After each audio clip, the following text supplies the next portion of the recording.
On this edition of Primetime Politics, Parliament has wrapped up its fall sitting and the federal government has reimposed COVID testing for travellers returning from short trips to the U.S., while COVID continues its community spread. We'll hear from an infectious disease expert about where the focus should be as OMICRON surges. Housing and Diversity Minister Ahmed Hassan joins us to talk about the Trudeau government's plans to make housing more accessible to Canadians and his feelings about Quebec's Bill 21 limiting the wearing of religious symbols. And as MPs head home to their ridings, our journalist panel looks at what was achieved in the short fall sitting and what to expect in the new year.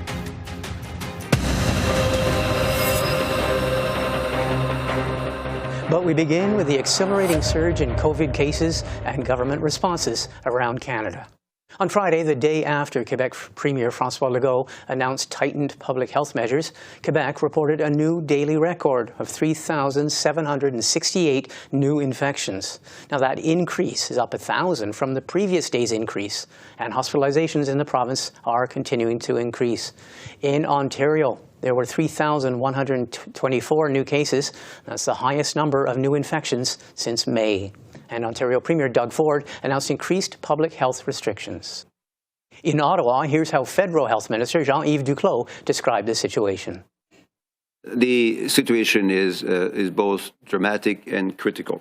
Dramatic because all the information that public health officials are sharing is that this is a severe issue. The way in which this variant is transmitting itself is going to most likely put a very severe load on hospitalizations in the next few weeks. It's also critical because what we do now is going to have an impact on what will happen in just a few weeks from now. And in Toronto, Ontario Premier Doug Ford announced new pandemic measures for his province. The experts have been very clear. Nothing will stop the spread of Omicron. It's just too transmissible. What we can do and what we're doing is slowing it as much as possible to allow more time for shots to get into arms. In order to give our vaccine blitz the time it needs, in order to protect our hospitals from being overwhelmed, we need to implement further public health measures. I'm joined now by Dr. Christopher Labos. He's joining us from Montreal. He's a cardiologist who has also studied in epidemiology. First of all, Dr. Labos, thanks for taking the time to join us. My pleasure. Thank you for having me. Can we start with your reaction to what we heard from the federal health minister today, the reinstating of these PCR tests for Canadians returning to Canada from shorter visits in the United States? Any reaction to that? Well, I mean, I think it's necessary as far as it goes. Having good border control measures helps. You don't want people getting sick overseas and then coming back into this country and then infecting others. So that's fine as far as border control measures go.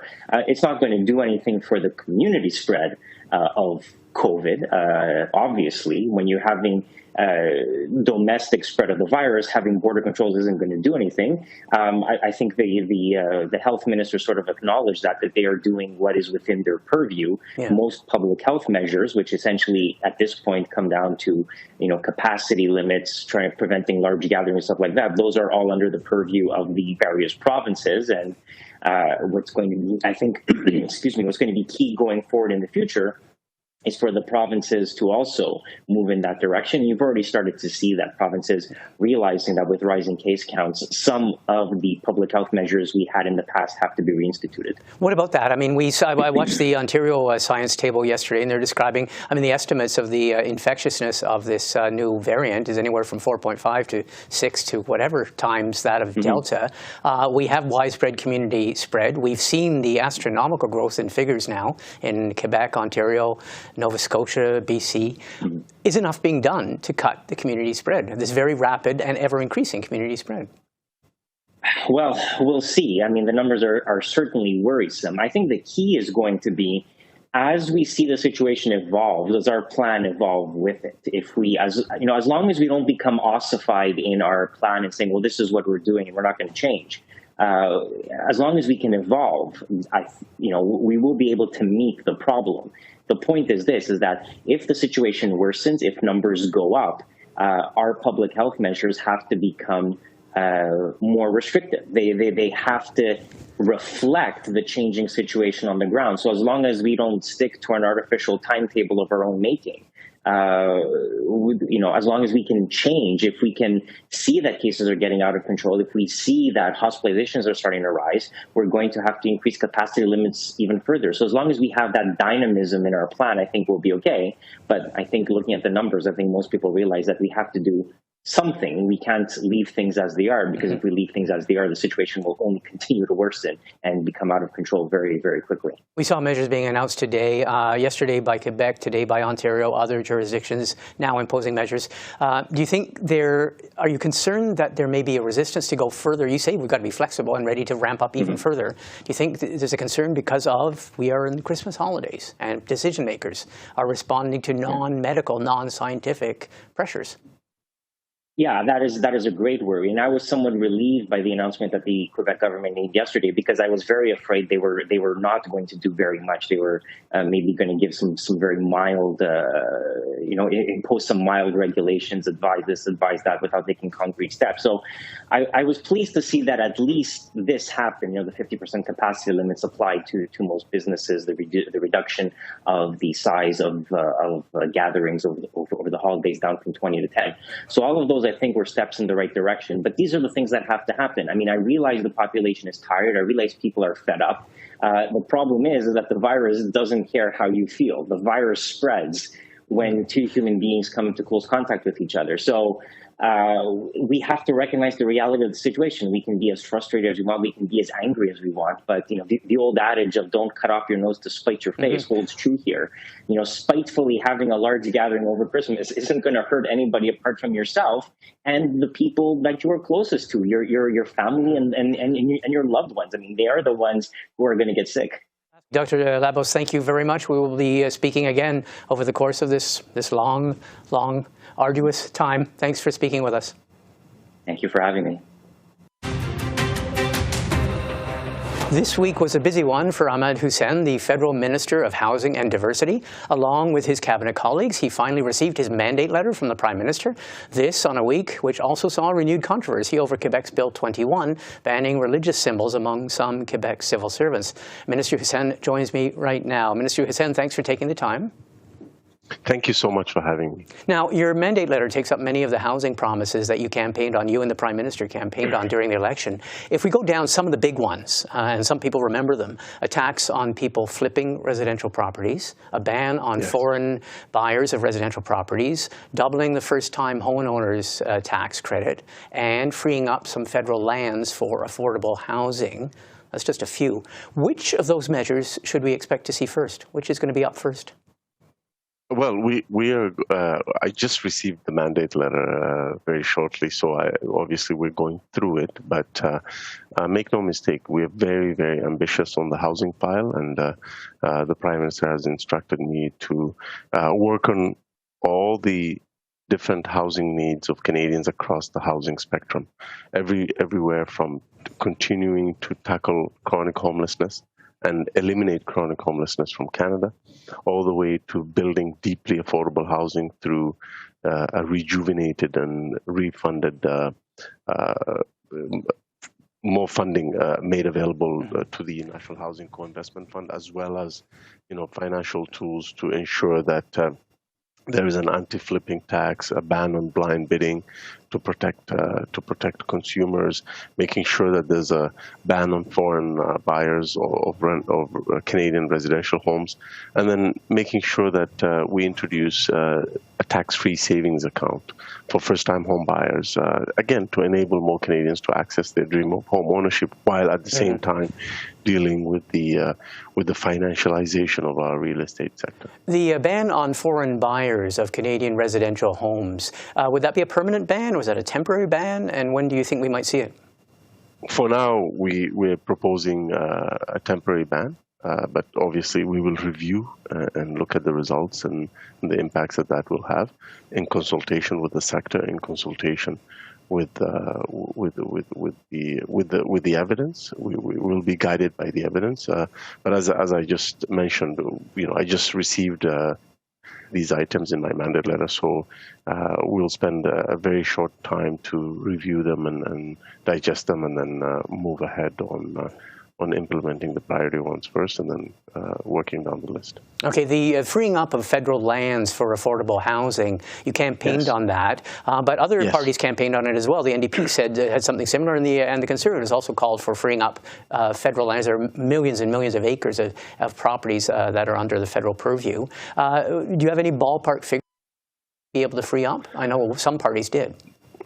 Well, first of all, different pieces of federal land are basically owned and managed by different federal government departments. So there has been efforts over the years to do an inventory of all the lands that are controlled by federal government departments and agencies, and then consolidating that inventory and making sure that there's a process to turn them over to nonprofits. In fact, we do have a system already in place through something called the Federal Lands Initiative, where we work with nonprofits to turn over federal lands to build affordable housing.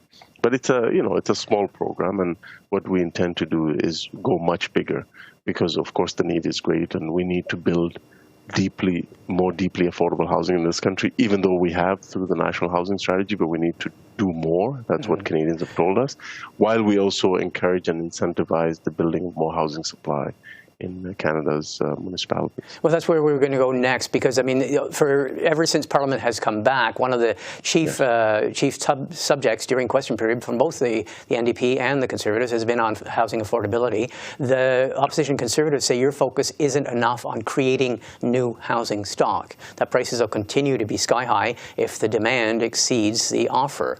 Your response to that?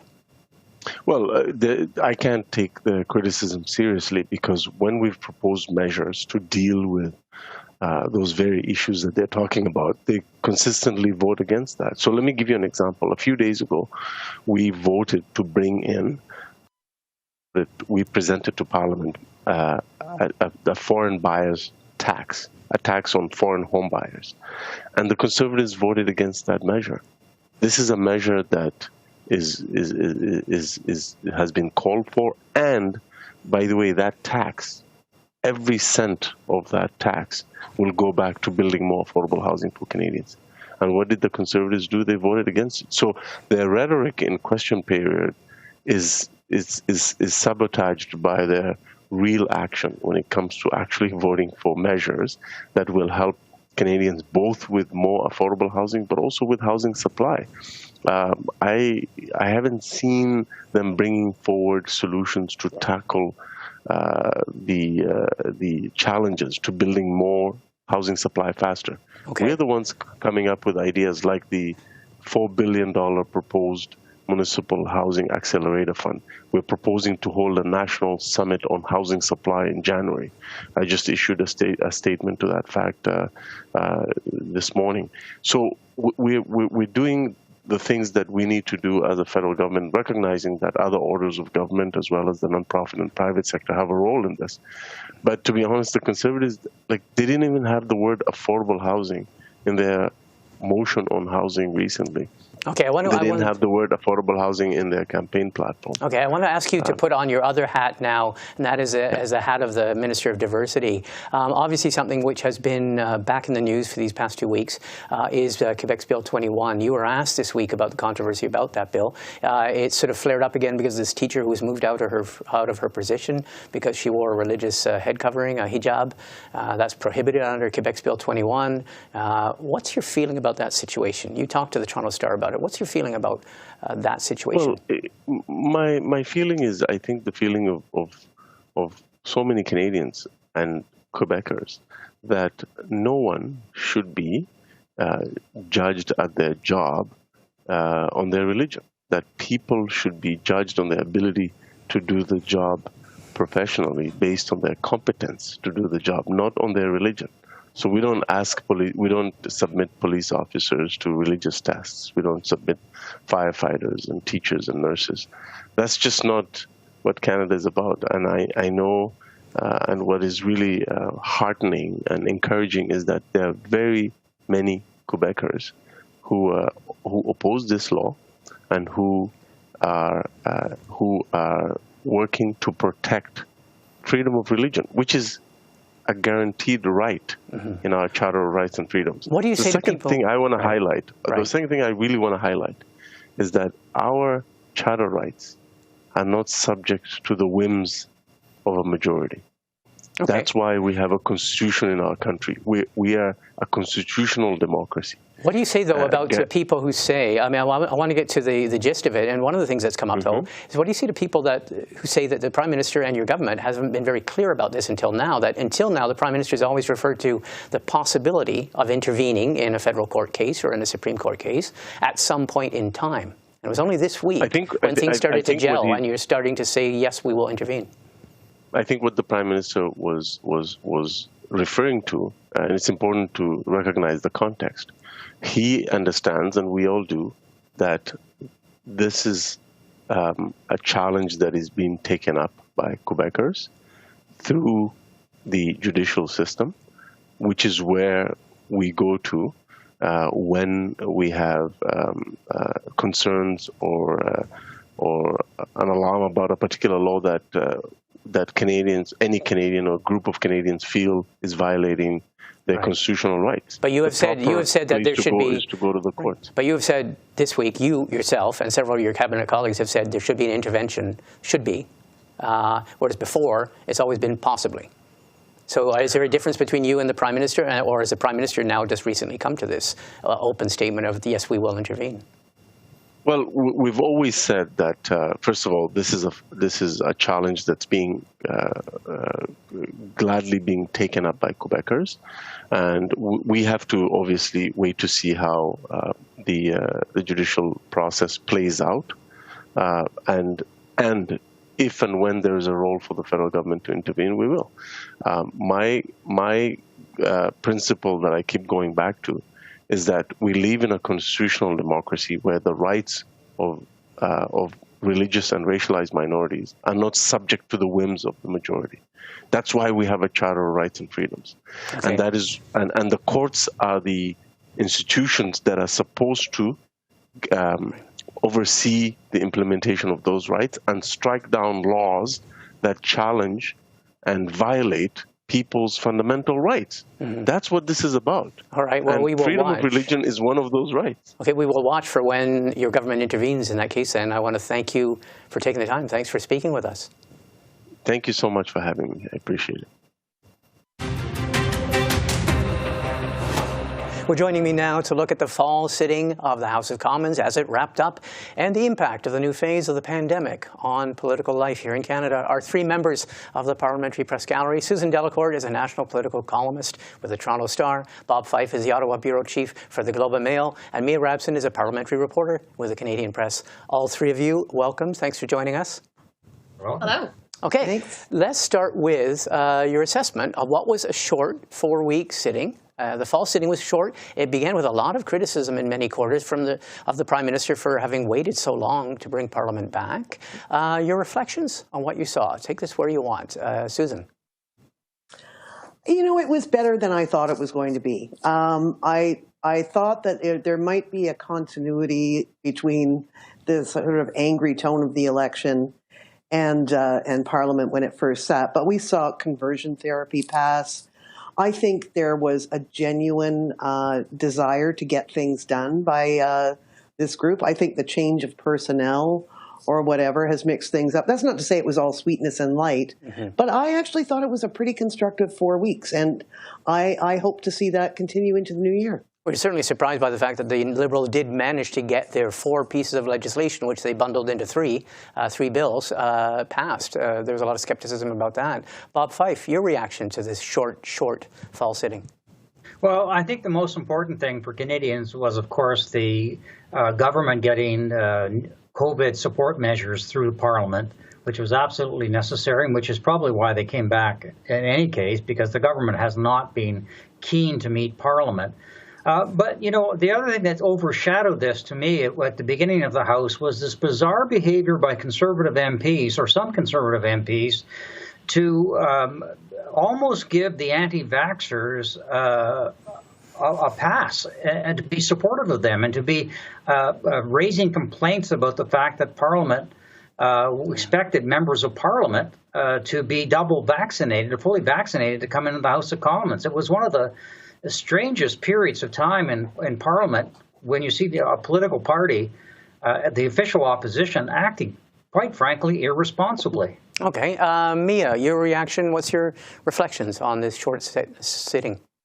Well, I mean, blink and you miss it. It was so fast. It just, it's kind of hard to believe that it's actually over. Has it really been 4 weeks? But I mean, I agree with Susan. It was nice to see that they actually got some stuff done. Mark Holland, the government House leader, had laid out their priorities, were those 4 pieces of legislation, which of course they only really got done because they put 2 completely disparate pieces of legislation into one bill, which of course is maybe a questionable practice. And there's maybe something to be said that some of these bills should have been debated longer. Conversion therapy, not necessarily so. I mean, it was mostly debated in the spring. It was nice to see that one get passed and sort of the recognition that it should just continue going from where it was before. But I think what's maybe struck me the most about this session was that there did seem to be an agreement from all, or a willingness from all parties to work together to keep this Parliament alive, so to speak, and we'll see if that lasts. I suspect it will not last that much longer, but it was kind of nice to see a little bit of cooperation and an effort to achieve things in the last 4 weeks. Okay, which brings us to the next subject, and that is, what are you looking for in the new year, in the days leading up to when Parliament returns on January 31st, or when Parliament returns on January 31st? What are you watching for, Susan? Well, like every Canadian, I am watching for this COVID thing to be over. Yeah. I think I'm looking for what Justin Trudeau wants to do with his mandate. Now, the mandate letters came out this week. There's a big grocery list of items of things that the government wants to do.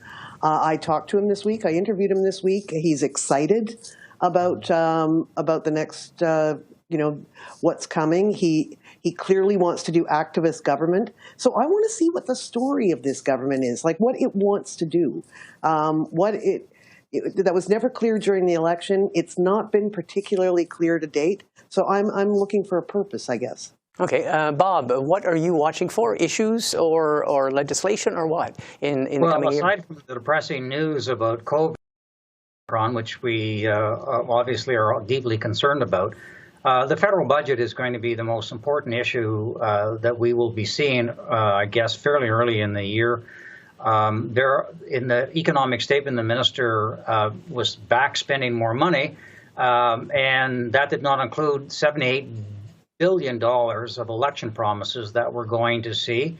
And the issue here, and I think it's one that growing numbers of people, at least in the private sector, are looking at, is that the government likes to spend a lot of money, but it doesn't necessarily spend money on promoting private sector economic growth, which actually raises people's living standards.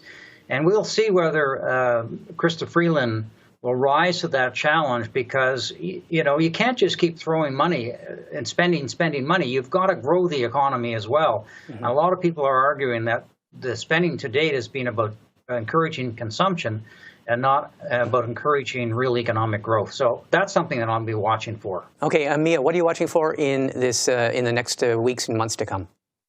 Well, I mean, I'm really watching to see if this government can take its agenda back from COVID. It's been really since the 2 elections ago now, everything that it had talked about wanting to do has sort of been thrown off course, and they've been delayed, and the focus has been entirely on COVID. And once again, now we are seeing people thinking we were going to come out of that and we are heading into the recovery and the build back. And now we're seeing again, of course, with Omicron, that might throw them off course again. The finance minister said when she delivered her fall economic statement this week that the statement itself was still going to be about mostly COVID, but the budget in the spring was going to be looking ahead to growth and recovery.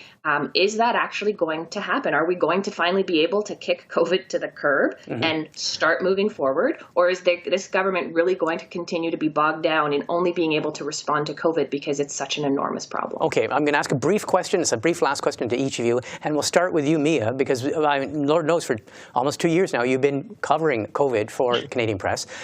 If we look at the Canadian government's, the federal government's response, and this week we see literally accelerating, I mean almost quantum leaps every day in terms of infection rates. There was a question again to the Health Minister about when they might invoke the Emergencies Act to make sure there's a coordinated response. This is a whole new beast, this Omicron variant. What are you watching for in the federal government's response? Well, I wouldn't expect to see them use the Emergencies Act now. They haven't used it up until now, and I don't expect them to go there at this point. But there is sort of a little bit of a disconnect maybe between what the federal government kind of would like to see from the provinces and where some of the provinces are going, and even what Canadians are willing to bear at this point. It's been almost 2 years. Are Canadians going to put up with further restrictions and changes? I mean, we see a lot of pushback to some of these travel bans, but the federal government, as it was from the beginning, is limited in what it can do to actually address the spread of COVID and the virus. What they can do is sort of step in with economic measures and support if there is more lockdowns or changes that have to happen. But we'll see. I'm not sure that the provinces are as willing to go there as far, at least, as they were before. Well, let's connect the dots. Bob, I'll throw this at you. You mentioned the Conservatives' behaviour in the first weeks of Parliament. We had Conservative leader Aaron O'Toole says that he doesn't think his MPs and he doesn't think Canadians should be bound by the federal government's instruction and advice not to travel, not to go on non-essential international travel. And we also heard Conservative Premier Scott Moe and Jason Kenney repeat that as well and say that they don't think there's a lot of appetite for Well, Canadians. I wouldn't be taking my marching orders or advice from Premier Kenney, given what he did this summer when he said that we're free, go ahead and do whatever you want, don't worry about COVID. Yeah. And then a whole lot of people in Alberta ended up dead because of that measure. So the Conservatives are walking a very fine line to tell people that go ahead and travel, don't worry about COVID, is irresponsible. We still don't know how bad this Omicron is, but we have to listen to our health authorities, and they're saying it could be very, very bad. And that requires political leadership on everybody, from the premiers to the federal government and obviously mayors. And although I do not think we're going to be in a situation where lockdowns are going to happen, because I just don't think the Canadian population are going to accept that. Last word to you, Susan, on the COVID front. I know you were saying that will the Prime Minister ever get beyond COVID, but as these next few weeks unfold? I agree with Bob. That I don't think this is the time for it to be politicized. I don't think that it's particularly smart. It's certainly not small c conservative to say the kind of things and do the kind of resistance. I think liberty and freedom and that sort of wing of the opposition to pandemic measures. I think we've seen. I would hope we've seen the end of that. We've seen the lessons, as Bob mentioned, of that, and I think everybody's just got to be a grown-up and suck it up for 2022, and I think that includes every political stripe. Well, that might be the note to end on. I wish we were ending on a more pleasant note. All three of you, I want to wish you a happy, healthy, wonderful, safe holidays, and thanks very much for joining us. Thank you. The viewers too. Merry Christmas. Well, that's it for this edition of Primetime Politics. I'm Martin Stringer. Thanks for watching, and have a great and safe weekend.